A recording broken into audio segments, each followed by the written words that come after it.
A bit of a different video today, but I've been asked to share my sketches for once. So today you're gonna sketch with me. For some context, these are obviously fashion sketches, but to be more precise, I'm going to sew everything you see here. I've been thinking of starting a small business, and I know this is a lot, and I won't be able to make a lot of copies of each garment to sell, but I wanted to try a bit. Maybe I'll sew individual pieces and then everything I make will just exist as one piece, always. Maybe I'll become some famous fashion designer and then everyone will buy my pieces for millions of dollars because they're so exclusive. I'm kidding. Anyway, I'm taking most of my inspiration from devil-inspired. Fair warning, I'm not going to sell the devil-inspired pieces, because that might get me into copyright issues. I'm just taking them as inspiration for pieces I'll make for myself. And then maybe one day I'll be creative enough to make my own pieces. Like the shirt you saw earlier. That's my creation. Anyway, so this is a cloak I recently found, and I have a bit of a story for this one. So I've been going to the flea market a lot lately. There's a flea market in my city that's just there every Saturday. And I saw this one coat. As a coat, it was really ugly, to be honest. But I saw potential in it, because it was only $1 for a full-on wool coat, and that's a lot of material. So I stood there thinking, I could totally make something cool out of that, but I don't have an idea. And I thought, as long as I don't have an idea, I'm not going to buy it, because I don't want to have it just laying around. A few weeks later, I came across this image, and realized, shoot, I need the coat, now. It was on a Saturday, luckily, but in the afternoon. And it was like 2 or 3 weeks after I saw the coat, so I rushed there, and it was gone. Not very surprising. But from that I learned that next time I see potential in an item, I will just get it right away. As long as I don't go overboard and buy a bunch of stuff and then I never have time to make of anything. And I'm already kinda at that point, but anyway, next goal, I'm gonna find a coat again to use for this.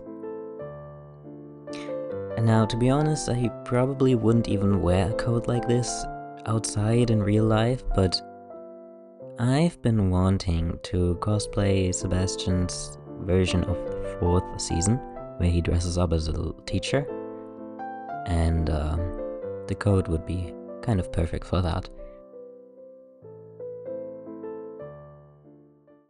On a different note, I recently started playing New Carnival, and there was this event, this one precisely, and I got this character from the gacha. And a friend of mine keeps pressing me to cosplay him, but I don't have a wig, so I probably won't for now. But I like this design a lot. It inspires me. So since I have a lot, and I say a lot of white fabric leftovers, I thought I could make that cape. Just the cape, not the rest. I don't need the black dress thingy, just the cape. It's short, it should be easy enough, I could make this in a week.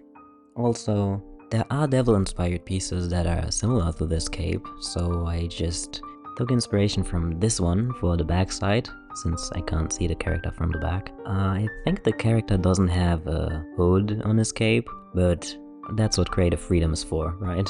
So I'm just sketching the backside of this cape for now. I'll show you the front side later, I already have it at the top of this page. And I'll make that at some point. Maybe I already made it by the time you see this. There's this one white 𝔰𝔨 piece of fashion, I'm not sure if it's from Devil Inspired or from something else. It's got cyberpunk and alien-ish elements, but I don't really remember, and I've been looking for it, but I can't find it anymore. It's something like a dress, but not really, but it has a hood. As far as I remember, it has sleeves, and it has a flat piece at the front that's long, and then maybe across the chest. But there's a gap between this front piece and the sleeves, so it's not like the shoulders are out, but a small piece of the arms are visible. I should have sketched that out of memory. It's hard to explain, but I'm not confident enough to sketch something without references.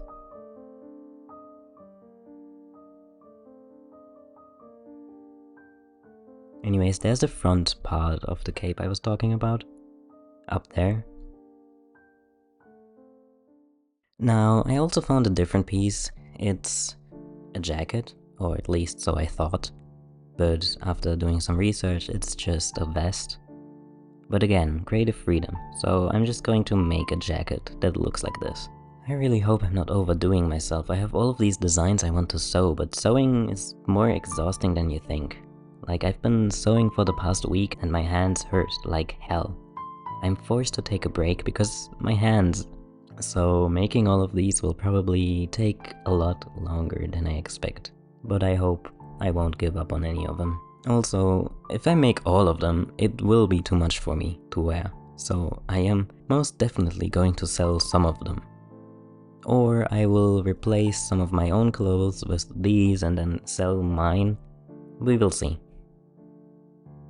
So, this far the jacket looks very basic. I don't want to make just a basic white jacket, that would be a waste of my time. But this one specifically has skeleton embroidery on it. Wait, let's get to that point of the sketch.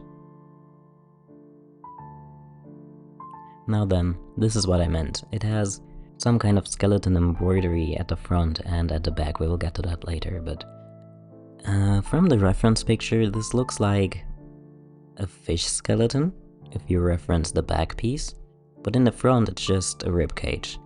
I know it doesn't look like that in my sketch, but as long as I know what I'm doing, that's good enough. The original has these ruffles and bows at the front, and when I first saw the image, I thought that's just an accessory that was added on top, but it's a solid piece of the vest. But I don't want to recreate that. That really seems like an accessory you want to add on your own, and I also want to wear this without the thing. Also, this picture kinda gives nouvelette.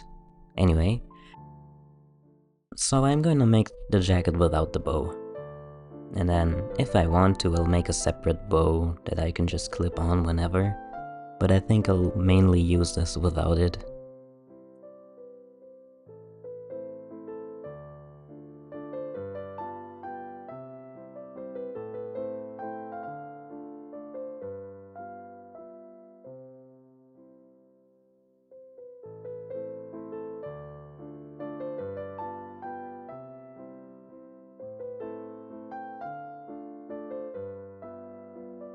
So here again we have the embroidery that looks like a skeleton.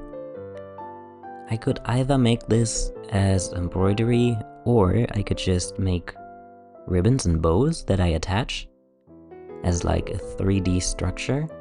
There is this one fashion piece I've seen, and I won't make this exact thing since this one is heavily structured and very complicated. That's not for me just yet, but similar, I could take inspiration from this. Or I just make embroidery. Or heck, maybe I'll make two. Just both versions. Both is good.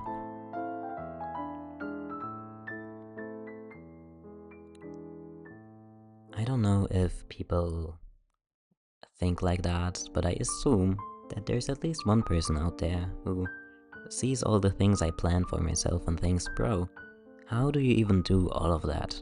Like, you're planning way too much. You are one person, and you want to do everything. Surely there's at least one person out there who thinks like that, right? Right? I'm not alone with this? So what I was wanting to say with this is, yeah, I am what's it called? Overworked? Overstimulated? I am overwhelmed by the amount of inspiration I see and the amount of ideas I get from it. Like, sometimes I think about just going offline just to stop the inflow of inspiration. Pinterest, for example, I can only open Pinterest like once or twice a year because there's so much inspiration on there. I scroll for 5 minutes and I have 5 months of plans stocked up from that. Like, I get inspired so painfully easily.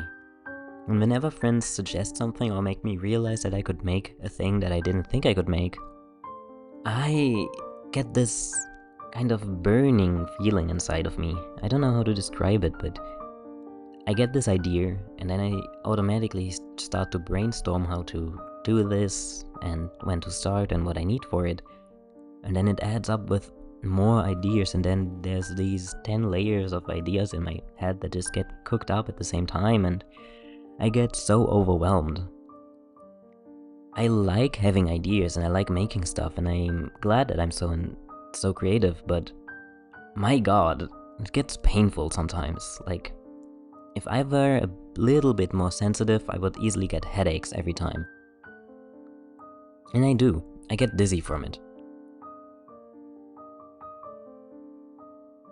Also, I'm super unorganized, and that's part of the problem. Like, I have these ideas and I barely ever forget any of my ideas, and I try to write them down so that they don't all take up space in my head, but then I have like 10 to-do lists with ideas, and then university comes in the way, and then I have a separate to-do list with important stuff like studying and assignments, and then my ideas, like my creative to-do list, just gets put to the side.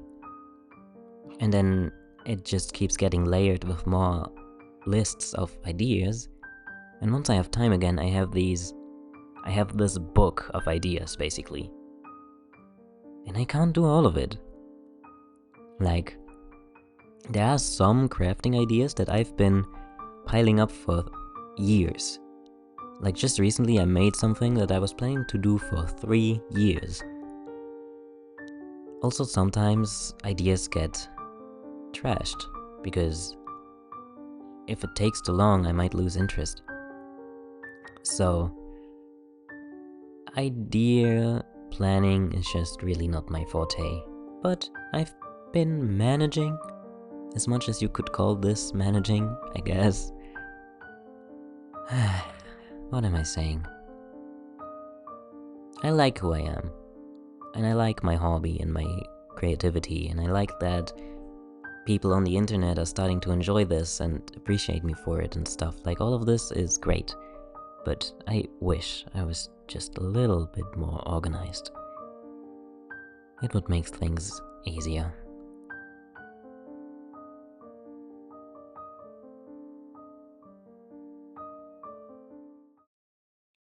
Also, this idea of a small business that I mentioned earlier, it's stressing me out. And, like, the source of stress is myself. There's no one out there stressing me. It's just me making things harder for myself. But I will open a small business. Just you wait. And for now, I'm just relying on the idea that it'll calm down once I have the shop open. Like, maybe a year after opening, it'll start settling down. Right? Wish me luck.